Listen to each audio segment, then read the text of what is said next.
লক্ষ্য করলেন তালহা প্রতিদিন ফজরের নামাজে রাসূল যখন মুখ করে সাহাবীর উদ্দেশ্যে বক্তব্য দান করে, তালহা উঠে চলে যায়। হযরত তালহা রাদিয়াল্লাহু তাআলা আনহুকে বলা হইল, নবীজি বলেন, ও তালহা, কি হলো? আমি কি তোমার সাথে কোনো অন্যায় করেছি? আমার কোনো কথায় কি তুমি কষ্ট পেয়েছ? তালহা বলে, ইয়া রাসূলুল্লাহ, আমার জীবন আপনার জন্য উৎসর্গ। ইয়া রাসূলুল্লাহ, আপনি কোনো কষ্ট দেন নাই, আপনার কোনো কথায় আমি কষ্ট পাই নাই। তাহলে পরে আসো, আগেই চলে যাও কেন? ঘটনাটা কি? তালহা বলে, ইয়া রাসূলুল্লাহ, আমার এক পোশাকে স্বামী স্ত্রীর বসবাস। আমি দেরি করে গেলে আমার স্ত্রীর নামাজ কাজা হয়ে যাবে। ইয়া রাসূলুল্লাহ, রাসূলের সাহাবী তালহা এমন গরীব। ইন্নামাল মুমিনুনা আল্লাযীনা ইযা যুকিরাল্লাহু ওয়াজিলাত কুলুবুহুম ওয়া ইযা তুলিয়াত আলাইহিম আয়াতুহু যাদাতহুম ঈমানা ওয়া আলা রাব্বিহিম ইয়াতাওয়াক্কালুন الذين يقيمون الصلاة ومما رزقناهم ينفقون। আল্লাহ রাব্বুল আলামিন বলেন, যারা প্রকৃত মুমিন হবে তাদের মধ্যে 5টি গুণ থাকবে। 5টি গুণে গুণান্বিত যারা হবে, আল্লাহ রাব্বুল আলামিনের দরবারে তাদের 3টি পুরস্কার থাকবে। যারা প্রকৃত মুমিন হবে, 750 কোটি মানুষের মধ্যে মাত্র 200 কোটি মুসলমান। এর মানে আমরা 200 কোটি সৌভাগ্যবান, ঠিক কিনা? আল্লাহ তাআলা বলছেন, উখরিজাত লিন-নাস তা'মুরুনা বিল মা'রুফি ওয়া তানহাউনা 'আনিল মুনকার ওয়া তু'মিনুনা বিল্লাহ। সৌভাগ্যবান ওই সমস্ত মানুষ যাদেরকে মানুষের মাঝখান থেকে বের করা হয়েছে। তা'মুরুনা বিল্লাহ, ওই সমস্ত মানুষ তারা মানুষদেরকে সত্যের পথে আহ্বান করবে, হকের উপরে দাওয়াত দেবে, মানুষকে সঠিক কথা বলবে, ভুল থেকে ফিরে আনবে, মানুষকে ভুল সংশোধন করে দেবে, অন্যায় দেখলে শক্তি থাকলে হাত দিয়ে বাধা দেবে। যদি সেই পরিমাণ হিম্মত আর শক্তি না থাকে, আল্লাহ রাসূল বলেন, জবান দিয়ে সেটাকে বাধা দাও। জবান দিয়ে যদি বাধা দেওয়ার হিম্মত না থাকে, অন্তর দ্বারা সেটাকে ঘৃণা করো। আল্লাহু আযআফুল ঈমান, নবী বলেন, এটা হলো মুমিনের সর্বনিম্ন স্তর। সম্মানিত ভাইরা, এই জন্য ঈমানদারের মধ্যেও অনেক স্তর রয়েছে। ঈমানেরও অনেক কি আছে? স্তর আছে। মুসলমানদের ভিতরে অনেক শাখা প্রশাখা আছে, ঠিক কিনা? অনেক মুসলমান দাবি করে মুসলিম, কিন্তু চুরি করে, সুদ খায়, ঘুষ খায়, জিনা করে, ব্যভিচারিণী করে। অনেক মুমিন দাবিকারী যারা অন্যের হক মেরে দেয়, ভাই বোনের হক দেয় না, বাবার বুকের উপরে চাকু ধরে জমিনগুলি পুরাটাই লেখে নেয়, ঠিক কিনা ভাইরা? এই জন্য প্রিয় ভাইরা, মুমিনদের মধ্যে অনেক শাখা প্রশাখা রয়েছে। আল্লাহ বলেন, এ আমার মুমিন বান্দারা, তোমরা যদি প্রকৃত বাস্তবিকই তোমরা মুমিন হতে পারো, তোমাদের জন্য আমি আল্লাহর দরবারে 3টি পুরস্কার রয়েছে। কয়টি পুরস্কার? 3টি পুরস্কার রয়েছে। যারা প্রকৃত মুমিন হবে, আল্লাহ রাব্বুল আলামিন 5টি গুণে গুণান্বিত করেছেন। সূরাতুল ফুরকানের উক্ত আয়াতের মধ্যে আল্লাহ রাব্বুল আলামিন বলেন, ইন্নামাল মুমিনুনা আল্লাযীনা ইযা যুকিরাল্লাহ إنما المؤمنون الذين إذا ذكر الله وجلت قلوبهم وإذا تليت عليهم آياته زادتهم إيمانا وعلى ربهم يتوكلون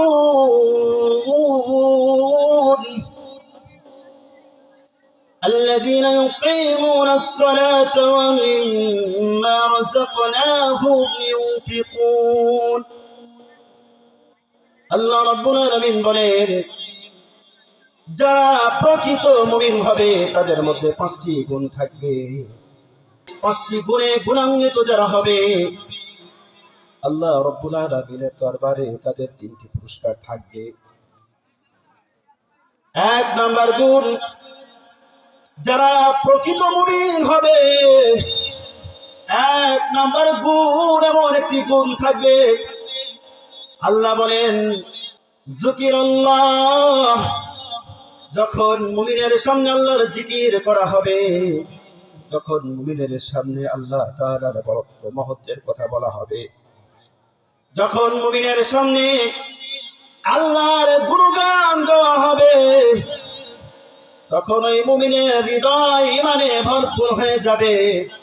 তার হৃদয়টা প্রকম্পিত হবে, শরীরটা কাঁপতে থাকবে, অঙ্গ প্রত্যঙ্গ কাঁপতে শুরু করবে, লোমগুলি দাঁড়িয়ে যাবে। আল্লাহ বলেন, ইন্নামাল মুমিনুনা আল্লাযীনা ইযা যুকিরাল্লাহ ওয়াজিলাত কুলুবুহুম, তার অন্তর ঝলঝলা শুরু হয়ে যাবে, তার অন্তরের মধ্যে কম্পন সৃষ্টি হয়ে যাবে, চোখ দিয়ে তরতর করে পানি বের হওয়া শুরু হয়ে যায়। আল্লাহ তাআলা মুমিনের অন্তরে এই ভয় ভীতি ঢেলে দেয়। বনী ইসরাঈলের এক যুবক, নাম তার কিফিল। অহংকার, টাকা পয়সার অভাব নাই, যশ খ্যাতির অভাব নাই, সর্দার গোছের মানুষ, অনেক রকমের অপরাধের সাথে সে জড়িত। এমন কোন অপরাধ নাই, অন্যায় নাই, জুলুম নাই যা তা সে করে নাই। মানুষ তার দ্বারা অতিষ্ঠ, মানুষ তাকে ঘৃণা করে, তার থেকে দূরে থাকবার চেষ্টা করে। ওই সময় ওই এলাকার একজন মহিলার স্বামী মারা গেল, তিনি বিধবা হয়ে অসহায় হয়ে গেলেন। সন্তান সন্ততি নিয়ে তার খুবই কষ্টে জীবন যাপন হতে লাগলো। কিতাবের মধ্যে আসছে, ওই মহিলা অসহায় হয়ে কিফিলের দরবারে আসলো। ভাই কিফিল, কিফিল, আমি খুব অসহায় রে। কিফিল, আমি আমার সন্তান সন্ততি নিয়ে খুবই অসহায়। আল্লাহ তাআলা তোমাকে অনেক সম্পদ দিয়েছে।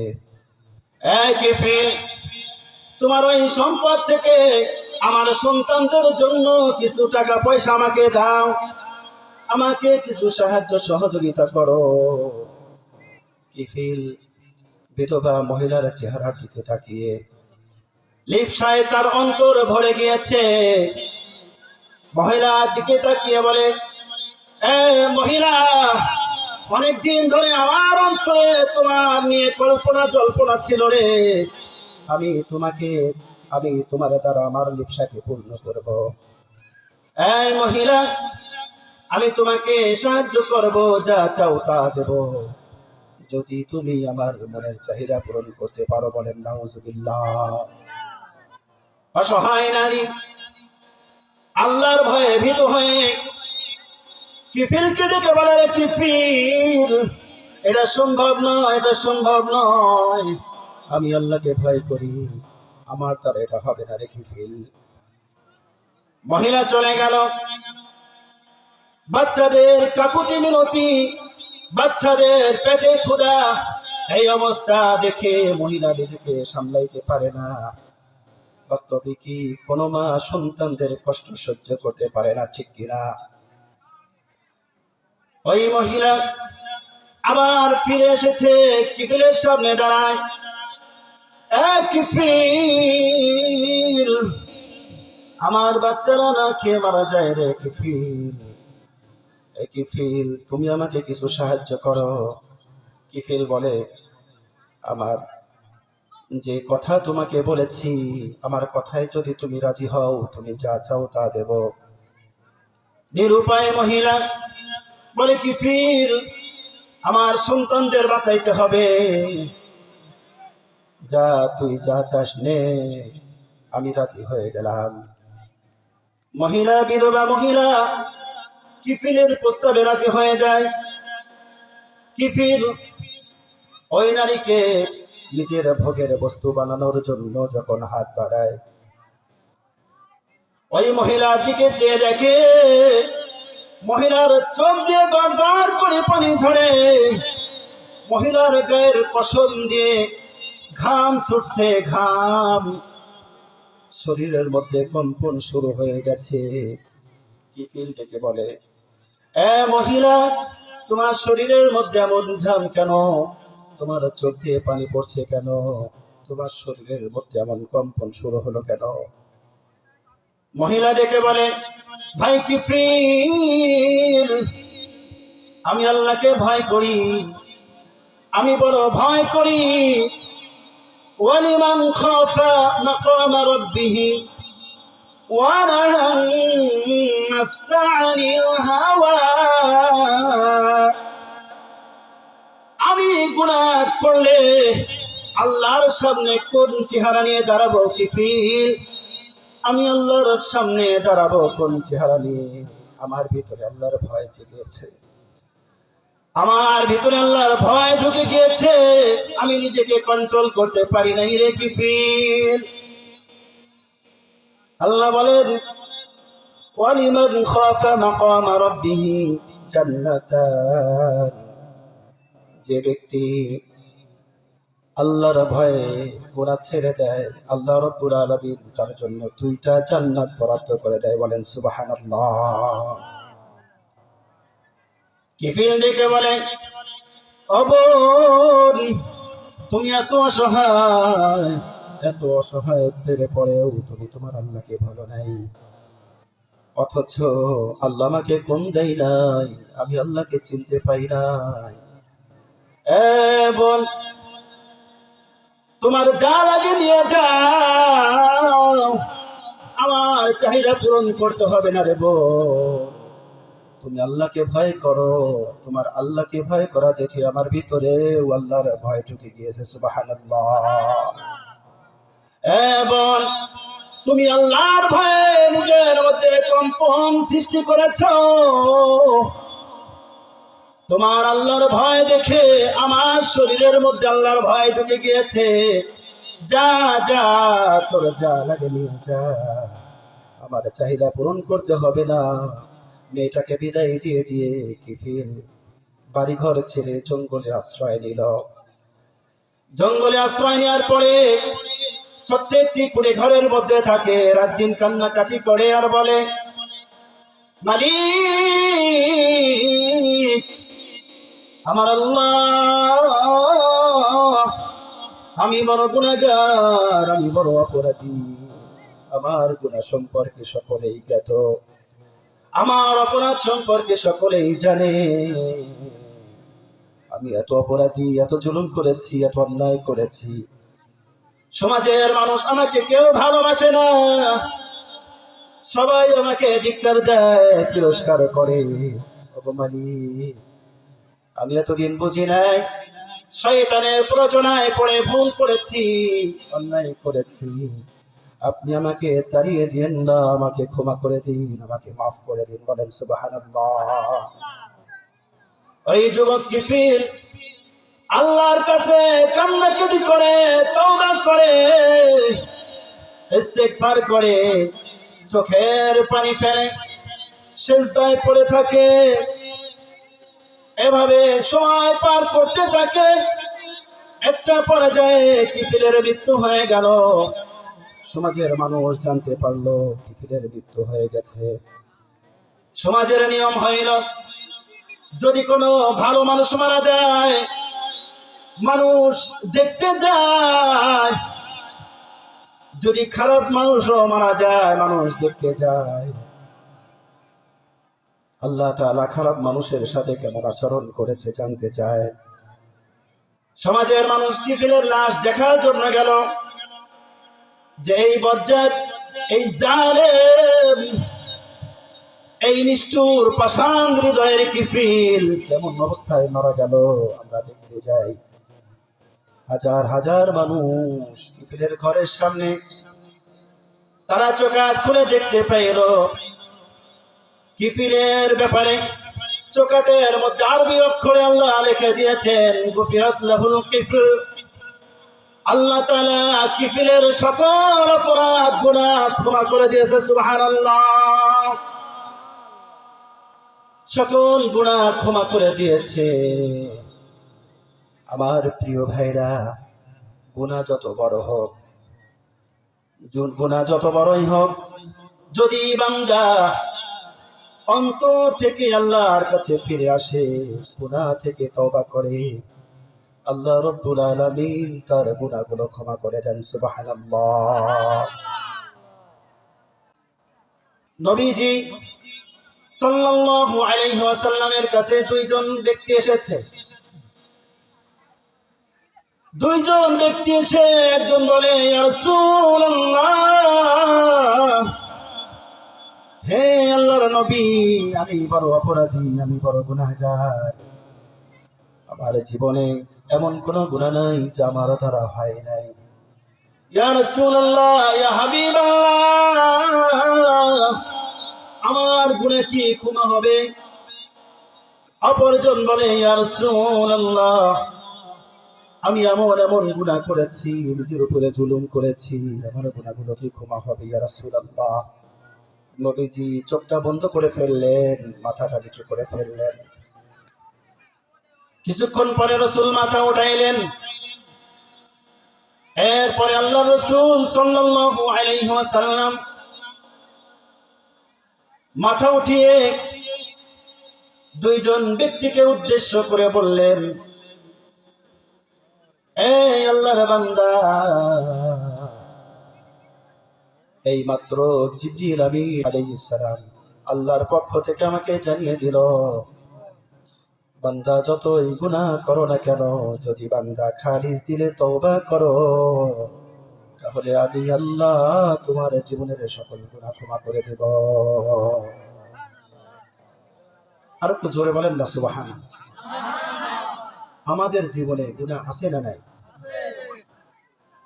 সুতরাং তওবা করতে হবে, ইস্তেগফার করতে হবে, ঠিক কিনা ভাইরা?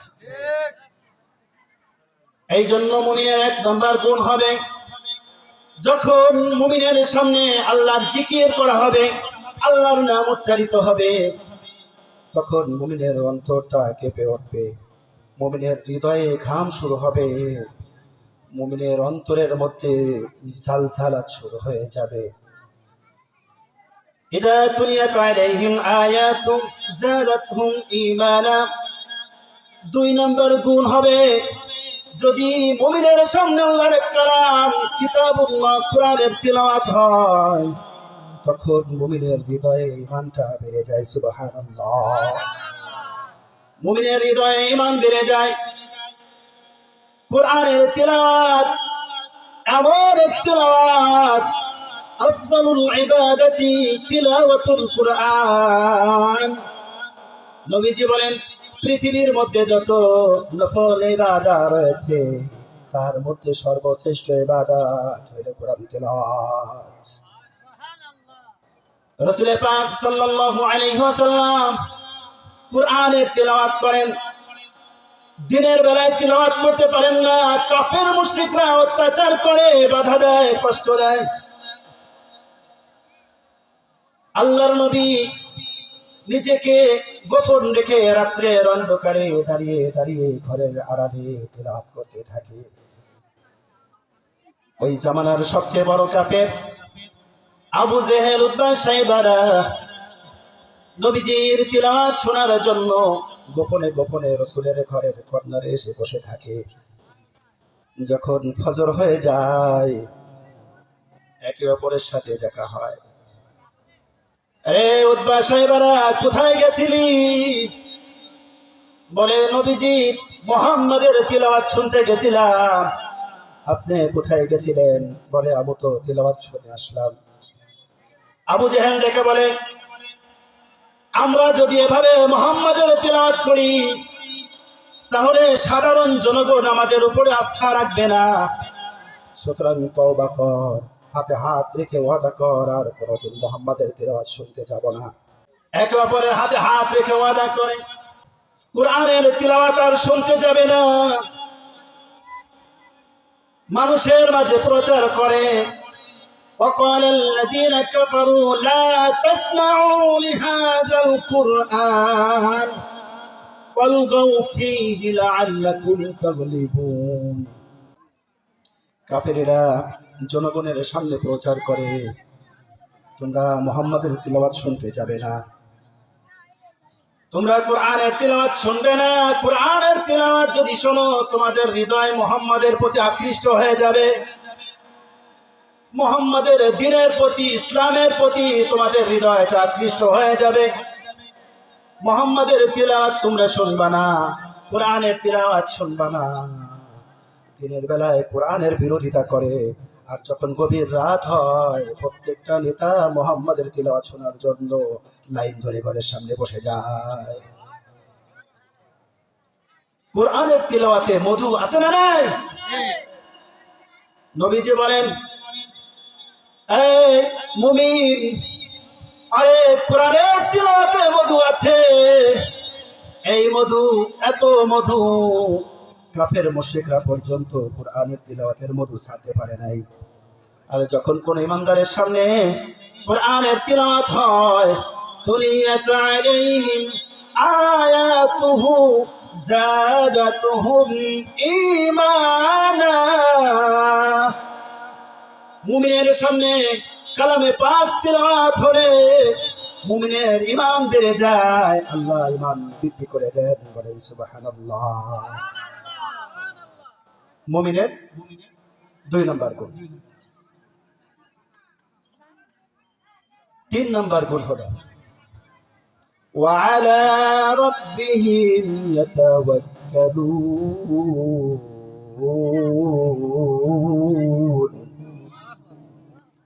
মুমিন শুধুমাত্র আল্লাহর উপরে তাওয়াক্কুল করবে। মুমিন দুনিয়ার কাউকে পরোয়া করবে না, কাউকে ভয় পাবে না।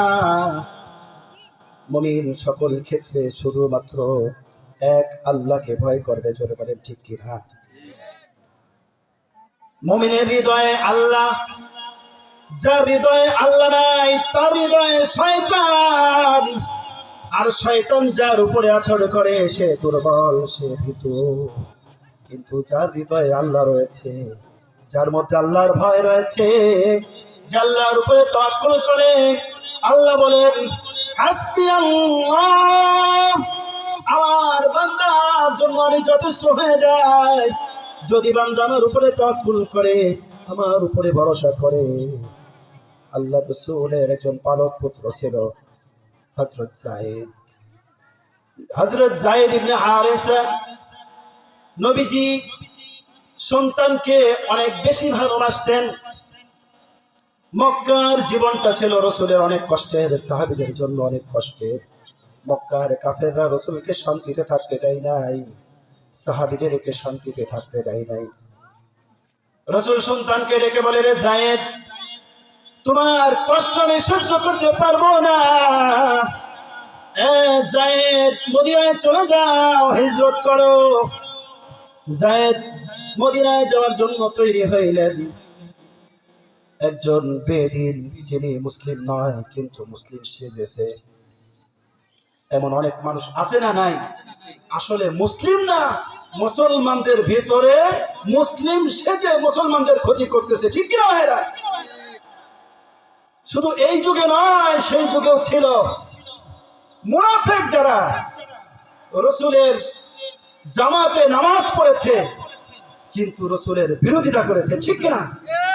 এই যুগে এমন অনেক মানুষ রয়েছে যারা জামাতে নামাজ পড়ে, হুজুরদের দরবারে উপস্থিত হয়, ভালো ভালো কথা বলে, আবার কোরআন সুন্নাহর বিরোধিতা করে, আছে না নাই? আবার অনেকেই বলে শরিয়া আইন বিশ্বাস করি না, আছে না নাই? এরকমই জাহেল মার্কা কথা এক সময় স্বৈরাচার বলেছে, কি বলে নাই?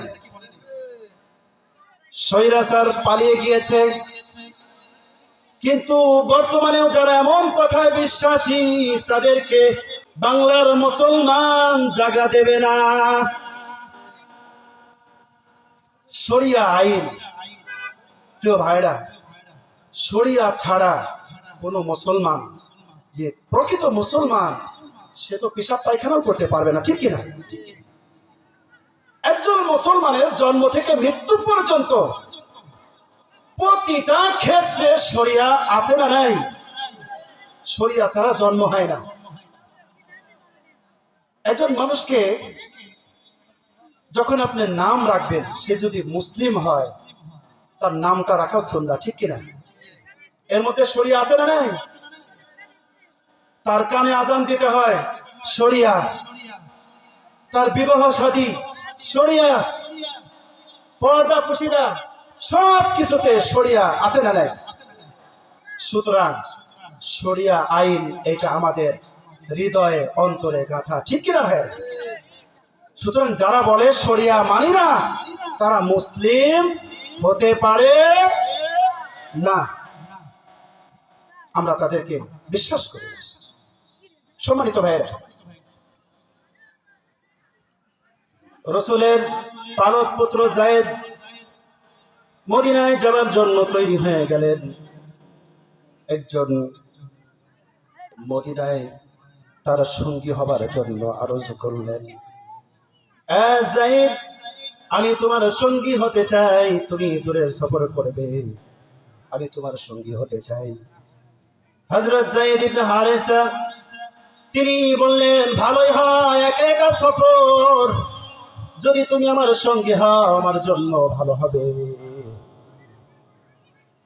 দুইজন চলতে শুরু করলেন। বেশ দূরে যাওয়ার পরে ক্লান্ত যায়েদ তিনি সাথীকে বললেন, চলো আমরা একটু বিশ্রাম নিই, তুমি একটু গুহার মুখে দাঁড়াও, বসো, পাহারা দাও, আর আমি একটু গুহার মধ্যে বিশ্রাম নেই। হযরত যায়েদ রাদিয়াল্লাহু তাআলা আনহু গুহার ভিতরে আশ্রয়ের জন্য, বিশ্রামের জন্য তিনি চোখটা বন্ধ করলেন, ঘুম চলে এলো। তার সঙ্গে এই ফাঁকে হযরত যায়েদ রাদিয়াল্লাহু তাআলা আনহুর হাত পা রশি দিয়ে শক্ত করে বেঁধে ফেললেন। হযরত যায়েদের ঘুম ভেঙে গেল। জিজ্ঞাসা করেন, হে দোস্ত, হে ভাই, তুমি আমার হাত পা কেন বেঁধেছো? বলে, তোমাকে হত্যা করা হবে। ভাই, আমার সঙ্গী, আমাকে কেন হত্যা করা হবে? কি আমার অপরাধ? কি করেছি? কি আমার দোষ? সঙ্গী বলে, যায়েদ, তোমার কোনো অপরাধ নাই, নবীজি তোমাকে খুব বেশি ভালোবাসে, তোমাকে অনেক মহব্বত করে। যায়েদ, আমি মুসলমান নই, আমি কোনো মুসলিম নই, আমার মধ্যে কোনো ঈমান নেই, আমি মুহাম্মদকে হত্যা করতে এসেছিলাম, কিন্তু কোনো সুযোগ পাই নাই। কিন্তু যদি তোমাকে হত্যা করি তাহলে মুহাম্মদ কষ্ট পাবে, সুতরাং আমি তোমাকে হত্যা করব। এই জন্যই হত্যা করব, যাতে তোমার হত্যা করার মাধ্যম দিয়ে মুহাম্মদ কষ্ট পায়। জোরে বলেন নাউজুবিল্লাহ। উদ্দেশ্য রাসূলকে কষ্ট দেয়া। উদ্দেশ্য কি? নবীজিকে কষ্ট দেয়া। হযরত যায়েদ রাদিয়াল্লাহু তাআলা আনহু আল্লাহ রাব্বুল আলামিনের কাছে দোয়া করলেন, সাহায্য চাইলেন। আগিসনি ইয়া রহমান, আগিসনি ইয়া রহমান, হে রহমান, আমাকে সাহায্য করো। আল্লাহ রাব্বুল আলামিন ফেরেশতার মাধ্যমে হযরত যায়েদের জন্য সাহায্য বাড়াই দিলেন। হযরত যায়েদ রাদিয়াল্লাহু তাআলা আনহু দেখেন একজন শুভ্র পোশাকধারী ব্যক্তি লাঙ্গা তলোয়ার ওই পাহারাদার ওই সঙ্গীকে হত্যা করে দিয়েছে। যায়েদ রাদিয়াল্লাহু তাআলা আনহু বলেন, হে যুবক, হে আগন্তুক, আপনি কে? এত বড় মুসিবতে আপনি আমাকে সাহায্য করলেন, আপনি কে? আগন্তুক বলে, যায়েদ, আমি কোনো মানুষ নই, আমি আল্লাহর ফেরেশতা। বলেন সুবহানাল্লাহ। হাসবুনাল্লাহু ওয়া নি'মাল ওয়াকিল, নি'মাল মাওলা ওয়া নি'মান নাসির। সম্মানিত ভাইরা, যদি কোনো ব্যক্তি আল্লাহর উপরে তাওয়াক্কুল করে, আল্লাহ রাব্বুল আলামিন তার জন্য যথেষ্ট হয়ে যায়। সুবহানাল্লাহ। চতুর্থ নাম্বার গুণ, আল্লাযীনা ইউকিমুনাস সালাহ। মুমিনের, প্রকৃত মুমিনের চতুর্থ গুণ হইল, যখন নামাজের সময় হয়ে যাবে নামাজ প্রতিষ্ঠিত করবে, নিজে নামাজ পড়বে, অন্যদের জন্য নামাজের হুকুম করবে। রাসূলের সাহাবী তালহা এমন গরীব, এক পোশাকে স্বামী স্ত্রী নামাজ পড়ে, দুইটা পোশাক নাই। তালহা রাদিয়াল্লাহু তাআলা আনহু যখন নামাজ পড়তে আসে, স্ত্রীকে গর্তের মধ্যে রেখে আসে। আবার যখন তিনি নিজের বাড়িতে চলে যান, নিজের পোশাকটা স্ত্রীর কাছে দেন, স্ত্রী ওই পোশাক পরিধান করে নামাজ আদায় করে। রাসূলের সাহাবায়ে কেরাম একটি বিষয় লক্ষ্য করলেন, তালহা প্রতিদিন ফজরের নামাজে রাসূল যখন মুখ করে সাহাবীর উদ্দেশ্যে বক্তব্য দান করে, তালহা উঠে চলে যায়। রাসূলের কানে কথাটা গেল। রাসূল সাহাবীদেরকে বললেন, তালহা যদি আবার আসে, বসতে বলো, আমি তার সঙ্গে কথা বলবো। আমি সংক্ষেপ করে বলছি প্রিয় ভাইরা, হযরত তালহা রাদিয়াল্লাহু তাআলা আনহুকে বলা হইল, নবীজি বলেন, ও তালহা, কি হলো? আমি কি তোমার সাথে কোনো অন্যায় করেছি? আমার কোনো কথায় কি তুমি কষ্ট পেয়েছ? তালহা বলে, ইয়া রাসূলুল্লাহ, আমার জীবন আপনার জন্য উৎসর্গ। ইয়া রাসূলুল্লাহ, আপনি কোনো কষ্ট দেন নাই, আপনার কোনো কথায় আমি কষ্ট পাই নাই। ইয়া রাসূলুল্লাহ, আমার জীবন আপনার জন্য উৎসর্গ করব। রাসূল বলেন, তালহা রে, যদি তাই হয় তাহলে প্রতিদিন তুমি পরে আসো, আগেই চলে যাও কেন? ঘটনাটা কি? তালহা বলে, ইয়া রাসূলুল্লাহ, আমার এক পোশাকে স্বামী স্ত্রীর বসবাস, আমি দেরি করে গেলে আমার স্ত্রীর নামাজ কাজা হয়ে যাবে। ইয়া রাসূলুল্লাহ। প্রিয় ভাইরা, রাসূল তালহার জন্য দোয়া করলেন, সান্ত্বনা দিয়ে বললেন, তালহা রে, সবর করো, ধৈর্য ধারণ করো, আল্লাহ তোমাকে জান্নাতের মেহমান বানিয়ে দিয়েছে। আর একটু জোরে বলেন না। এই জন্য মুমিনের সামনে যখন নামাজের সময় হয়ে যাবে, ইউকিমুনাস সালাহ, তখন মুমিন কোনো অজুহাত নয়, কোনো দোকানদারি নয়, কোনো কর্ম নয়, কোনো ব্যবসা নয়, কোনো চাকরি বাকরি নয়, কোনো অজুহাত মুমিনকে ঠকাইতে পারবে না। মুমিন সোজা নামাজে দাঁড়িয়ে যাবে, ঠিক কিনা? ইউকিমুনাস সালাহ। পঞ্চম নাম্বার হইল, ওয়া মিম্মা রাযাকনাহুম ইউনফিকুন। মুমিনকে আল্লাহ যা দিয়েছে ওই সম্পদ থেকে মুমিন আল্লাহর জন্য ব্যয় করে দেবে।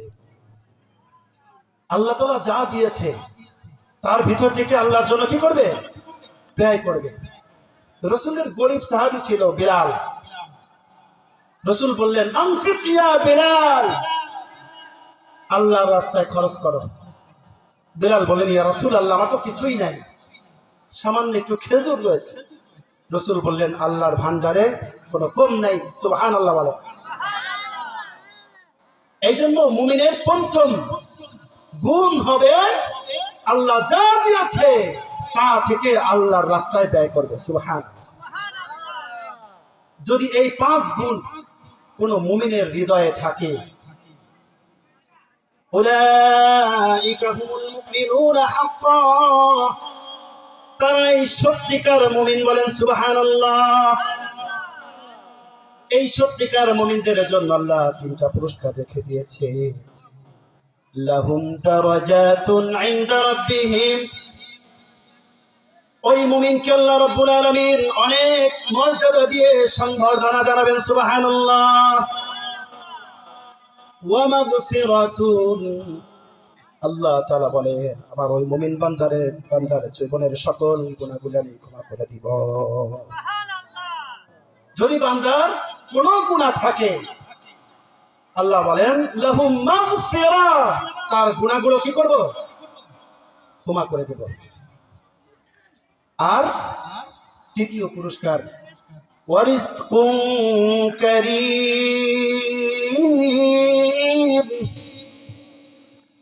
ওই মুমিন বান্দার জান্নাতের মধ্যে সম্মানজনক রিজিক দান করে দেব। সুবহানাল্লাহ। সম্মানিত ভাইরা, এজন্য আসুন আমরা এই 5 গুণে গুণান্বিত হই। 1 নাম্বার গুণ, যখন প্রকৃত ঈমানদার তার সামনে আল্লাহর নাম উচ্চারিত হবে, জিক্রুল্লাহ উচ্চারিত হবে, তখন তার হৃদয়ে কম্পন সৃষ্টি হবে। 2 নাম্বার, যখন মুমিনের সামনে আল্লাহর কালামে পাক তেলাওয়াত হবে তার ঈমান বেড়ে যায়। সুবহানাল্লাহ। আর 3 নাম্বার, ওই ঈমানদার শুধুমাত্র ভয় করবে কাকে? একমাত্র আল্লাহকে।